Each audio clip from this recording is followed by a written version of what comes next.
talk openly about my faith, right? And give respect to others' belief systems, is this. The enemy is also not very far from trying to derail you. So That's in right. 2013 was the, oh my goodness, I can't believe this has happened. This is amazing. By 2015, it was the complete opposite. I went through a divorce after 17 years, and, you know, it was long overdue, but it also allowed for so many revealing of toxicity that surrounded me. You know, there's the saying that says you really don't know who your real friends are until you're faced with adversity. That's true. And your riches are measured by the number of people that really wipes your tears. And guess what? I had none. You know, it was one of those that at the time I was doing the things I was doing and being popular and different, again, as a public figure. Right. There was a lot of people attached. When life truly happened and I started sinking, there was no one to be found. So I was led to another place where I was now going through depression, right? I was thinking of ending my life. Because it wasn't just one thing that I was being pulled from. It wasn't just the end of a marriage that was long overdue. It was the betrayals of friendship, of finances, job. I mean, you name it, every single spaces that I found myself even questioning my own faith and validity of a God that existed, because I went into very deep pain and I shut myself from the world. And here's you know, look at what's been happening look what happened to Anthony Bourdain and Kate Spade and Robin Williams. You know, I became a perfect chameleon. Why? I'm used to being in the public eye. So guess what? I knew what to say. I knew how to act. I knew how to smile. I knew how to appease. Everything that I was covering I was a high functioning depressive person, because in public eye, everything was fine. And that's a good point that you make, Melody, because a lot of people are asking the question with Kate and with Anthony and again with Robin Williams is, how could anybody that's so popular and so quote unquote well-loved be drawn to do something like this? And now as you're revealing this, I'm starting to understand what these other very popular celebrities went through. Because there's a different type of pain and depression you go into. It almost becomes, and I actually, you know, I'll talk about this in a few seconds, but it almost becomes this, you know, being in the public is almost addicting for confirmation and validation of your existence. But it also becomes a burden because you're expected to act a certain way all the time. As a motivator, you know, pastors suffer from this. It's almost like you're not allowed to be human. You know, God being a pastor for almost 20 years, I know exactly what you're saying. Yeah, I know. And oh my goodness, forgive the moment that you actually do have that human moment, right? And it's this, you're boxed into the expectations of others.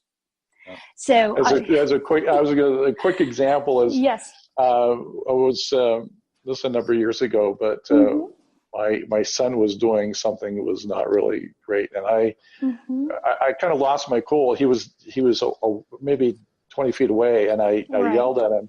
And my friend, a good friend of mine, who is now doing some mission work, he said, "That's a side of Steve Bryant I've never seen." It was you know, like in shock that I would even raise my voice at him. You know, that type of thing is just being human. So, imagine the assumptions that were made of you, that you were probably devil possessed or something at that point, right? It could be. You know? Right. So I was bossing, and you know, at one point, then I got to the point where I just didn't care. I didn't care to be outside my house. I didn't care to be connected. I literally just shut down, and the anger started, and the depression started.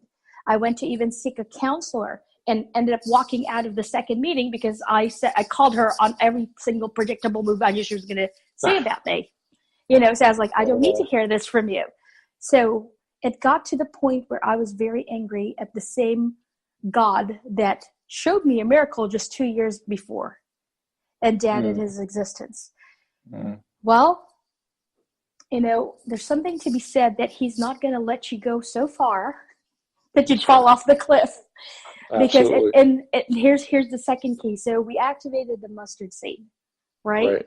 And I have my human moment of a complete breakdown of severe pain, intense pain that I wanted to end my life. And thank goodness for the imperfections of my ex-husband that that I've learned to be grateful for later on. Because put it this way, if he was the person that I had wanted a husband to be, right? You probably wouldn't be talking to me right now because of the fact that I would have been at peace knowing that I could go. But because the idea of going, okay, Melody, if you do this, then guess who's going to raise the boys? Well, heck no. Right? So grounded. But it wasn't that. It was actually a friend who was desperately trying to get a hold of me. And again, I just shut out the world. I don't want to deal with anybody. I don't want to deal with people. She sent me this message that was a pre-recorded 30-second message from another Christian leader, Lisa Bevere. And the message went, the attacks on your life has nothing to do with who you were, but everything to do with who you will become. Wow. That's powerful. And I listened to it about 3 times. And instead of getting all like, oh, I'm healed, the more I got angrier. I got angrier so much more at God. And this is, I was on another radio station and I was very, very open to it, to what I experienced. I said, I was in my closet screaming at this unseen God, throwing the Bible on the ground, cussing it up, going, what do you mean that it has nothing to do with who I was? Who else can claim on a resume space that you ended up impacting 20,000 lives? This, and then you're telling me that, it was blame, to the point that the more I got angrier, the more it was silent. I wasn't hearing, it was just me screaming. And then I just fell on my knees, just sobbed my head off, on the floor. And then unleashed one question. I said, who am I supposed to become? Who am I supposed to become? And that just kept repeating in my head. And then I recognized the entrapments of what I had fallen to. Because instead of being angry at God, I took that internal anger and threw it out to the unseen enemy and started screaming again and basically saying, what are you so scared of? That you're doing everything you can to stop me from fulfilling what is supposed to be in the horizon. And then went, who am I supposed to become? That the derailments and attacks on my life is so great that all of the thoughts that are not even typically mine have now entered my life. So for anybody, and here's a critical message I want to share with you as step 2, right? Okay. Anybody, anybody, because we talk about partnership and adversity, and it is hard. It's not easy. But for anybody who may be listening to this, going through depression, thinking of thoughts of ending their lives, thinking of just throwing it into sex, drugs, alcohol, you name it. Understand that the attacks on your life has nothing to do with who you were or are, but everything on the horizon of who you are supposed to become. So the second key here is get so curiously grounded enough to find out what that is supposed to be.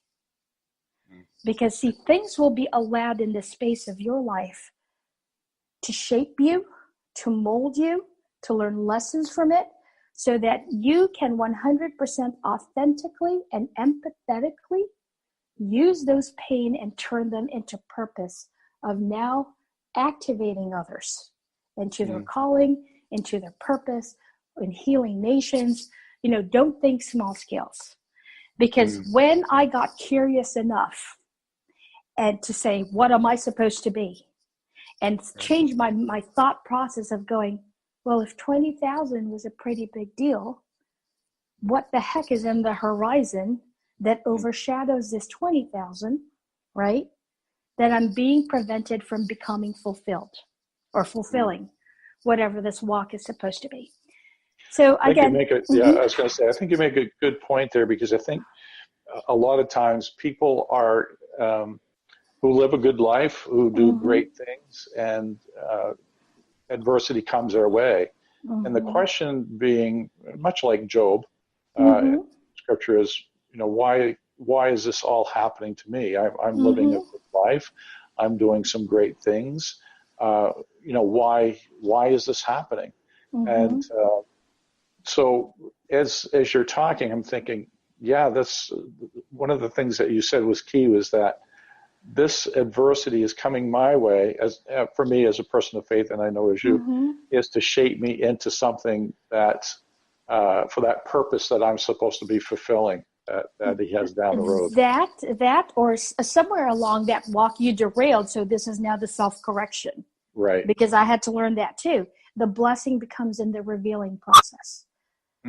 Right. Because now the power of the mustard seed that's been kind of dormant, right? It was activated 2013, rode the train 2014, 2015, until crash, right? Now comes 2016 of now asking for, surround me with the right people and let me use discernment in the process.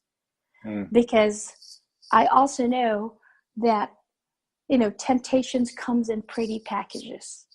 It does. Bells, whistles, and everything will be handed to you. So help me use discernment in my walk forward to figure all this out. Send me the right mentors, the right leaders that will now take me to the elevated purpose where you have me going, because what is in the horizon? And little by little, mentors of the right state of mind without chase. And this is without chase. This is when people are chasing you and they have a bill. It's like, I can connect you to the world's biggest blah, blah, blah for this much. My mentor told me, run. Because they're not after your best interest. They're after your money. That's right. Okay. Yeah. Hey, just because a person that wants to add value to your life will have your best interest foot first before any mention of any monetary talk becomes an exchange. It goes, use discernment, right? Another lesson I had to learn is you are the sum average of the 5 people you surround yourself with. We've heard this over and over. Yeah. But at the same token, in that note, he noted to me, but also remember that less than 5 people would ever stand to take a bullet for you. If you have those people, he goes, hold on to them. Yes. If you don't hold those people, you keep marching forward, because those people will find. So step 2, so again, we activated mustard seed was now asking very specifically, right, for discernment. Step 2 is now saying, grounding myself in the curiosity that helped overpower the depression. Because it's like, what is in the horizon? So anybody who's listening right now and going through life's pains and throes, do not give up, but get grounded in the curiosity of saying, what lies out there in the horizon? Because what had unfolded for me is now forming the 14th Congressional Advocacy Team in UNICEF that now represents 190 countries, finding myself in the steps of Capitol Hill, and I'm the least bit political person, now meeting with Congress and Senate members, right, and their offices to represent children around the world in 190 countries. To have Melody, yeah, so how did that develop? Just give me one scenario. Like, sure. For instance, so the UNICEF, with the working with UNICEF. So UNICEF was a bucket list for me. And in fact, again, because there's no such thing as coincidences, you're going to laugh at this. When I was going back to the pictures of One Night, One Voice from the Philippines, right behind those children that I had assisted through this program called Mobile Soup Kitchen for Kids were UNICEF tents. But I didn't connect that until much later when I was already with UNICEF representation. And when I looked at it, I got the goosebumps, and I went, would you look at that? That was in the foreground. And isn't it in life, when you're so focused on the problem, you miss the obvious signs along the way? Absolutely. I would agree with you 100% on that one. Like, smack right in the foreground. I'm like, UNICEF was in the foreground out of all of this, right? Wow. So I got curious. And again, I defied the typical procedure of say, when they told me you can volunteer, I called the headquarters, found out that there was a Miami office or unit that's called Children Advocacy.